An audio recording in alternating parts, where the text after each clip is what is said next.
бак чындык деп күйүп туралы. Таза жүрөктүн үнүн угалы, бейпилдик элдин жашоо булагы. Бирге жашап тынчтыкта, ынтымакта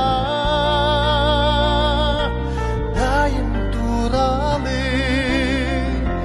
Жүрөк эңсеп турганда бири бизге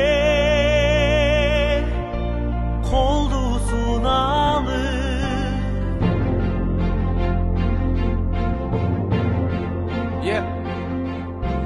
Бирге тынчтык бул өмүрдүн туура багыты.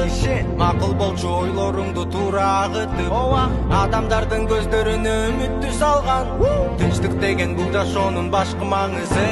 Бири-бирибизге жардам берели, желбиреп сүйүү достук желеги. Бирге жашап тынчтыкта